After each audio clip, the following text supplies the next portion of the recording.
Democracia y equilibrio institucional. Nos dicen que vivimos en una España moderna, libre y próspera. Nos hablan de progreso, de igualdad y de derechos. Pero lo que vemos en la calle, en los mercados, en nuestras facturas y en nuestras conversaciones del día a día, cuenta una historia muy diferente. Cada vez más familias sienten que trabajan más, pero viven peor. Los jóvenes miran al futuro con más dudas que certezas. Los autónomos y emprendedores cargan con más impuestos y más trabas que nunca. Y, mientras tanto, quienes gobiernan nos repiten que todo marcha bien. La historia nos enseña que la pérdida de libertad rara vez llega de golpe. Llega disfrazada de buenas intenciones, de promesas seductoras, de políticas que dicen protegernos, pero que poco a poco nos hacen más dependientes, más controlados y menos libres. Esto no es nuevo, lo hemos visto en otros países, donde la uniformidad se impuso sobre la diversidad, donde la voz ciudadana fue sustituida por un discurso único. La pregunta es, ¿estamos dispuestos a permitir que España siga ese mismo camino? En opinión de diversos analistas y observadores políticos, el equilibrio entre las instituciones democráticas en España podría estar viéndose alterado de forma silenciosa pero constante. Según estas interpretaciones, bajo la promesa de proteger derechos e impulsar la igualdad, se habrían introducido medidas y prácticas que, lejos de fortalecer las libertades individuales, tenderían a restringirlas.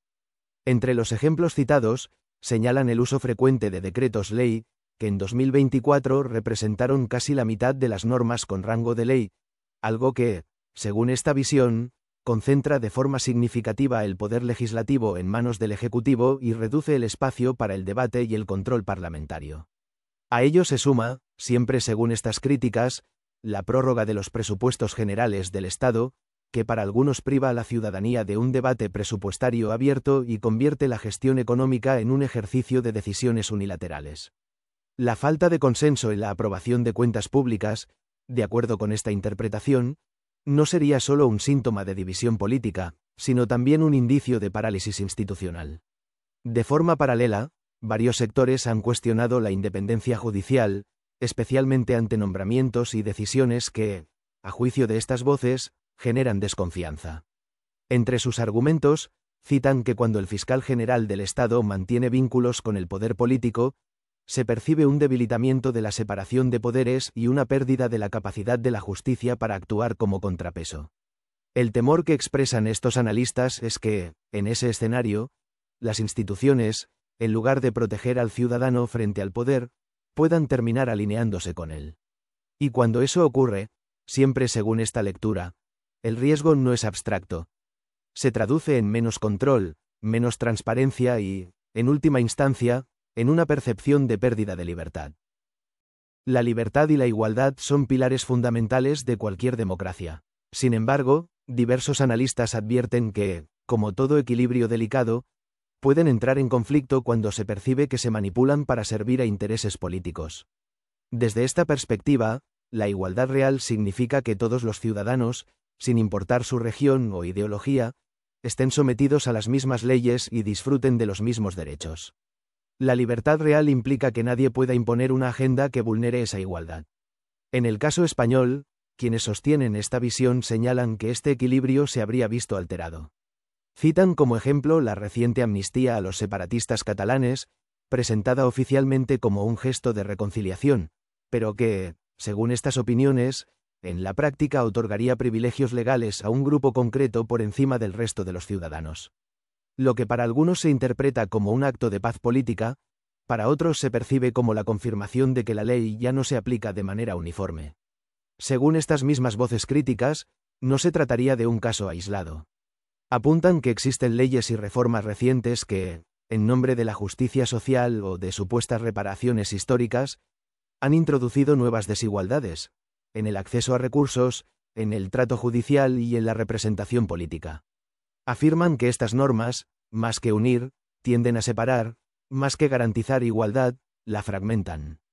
En esta interpretación, cuando la igualdad ante la ley se sacrifica para favorecer a determinados grupos, la libertad de todos se resiente.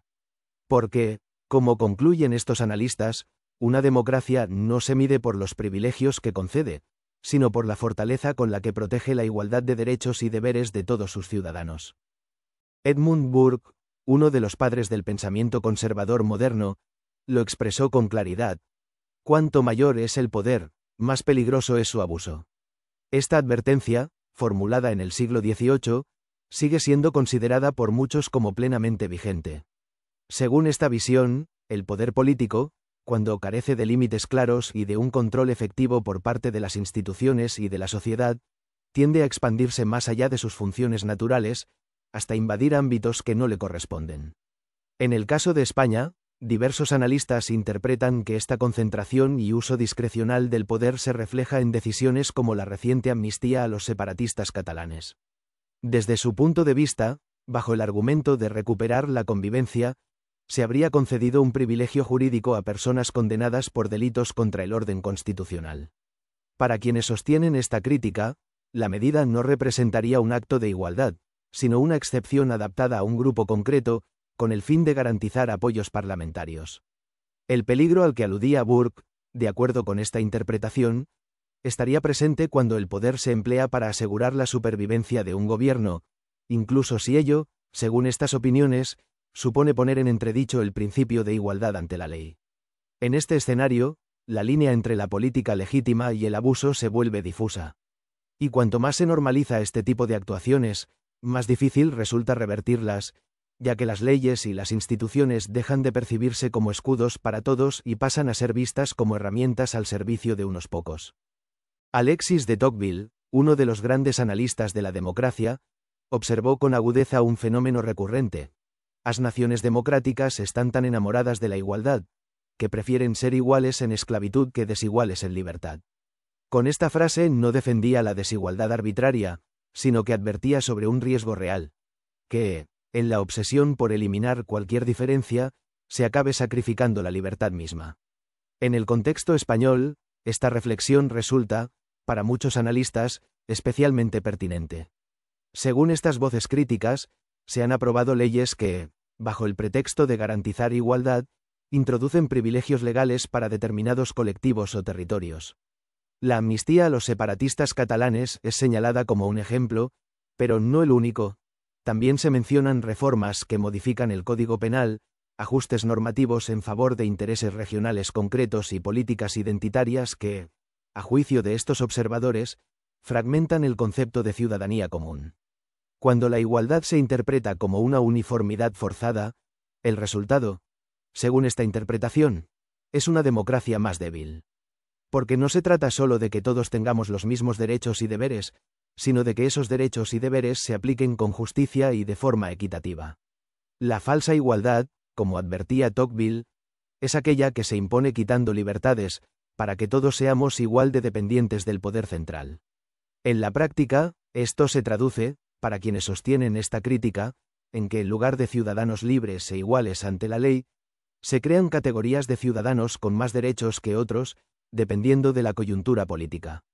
Y eso, lejos de unir a la nación, termina sembrando división y resentimiento. Las advertencias de Burke y Tocqueville, aunque separadas por décadas y contextos distintos, convergen en una misma idea. La libertad y la igualdad pueden verse amenazadas cuando el poder se concentra y se percibe que se utiliza para beneficiar a unos sobre otros. Burke nos recordaba que el poder sin control tiende al abuso. Tocqueville advertía que la igualdad mal entendida puede convertirse en una nueva forma de esclavitud. Y para muchos observadores, España vive actualmente un momento en el que ambas advertencias parecen tener vigencia. Hay quienes consideran que las instituciones, que deberían ser garantes de derechos, están sometidas a presiones políticas, y que la ley deja de percibirse como el mismo escudo para todos. Defender la libertad y la igualdad no es un debate teórico, es una urgencia práctica. Significa exigir que la ley se aplique con imparcialidad, que las instituciones actúen sin servidumbre partidista y que ningún grupo, sea mayoritario o minoritario, esté por encima de las reglas que nos protegen a todos. Si renunciamos a estos principios, no será el poder quien nos arrebate la libertad, sino nuestra propia indiferencia. Y cuando queramos recuperarla, quizá sea demasiado tarde.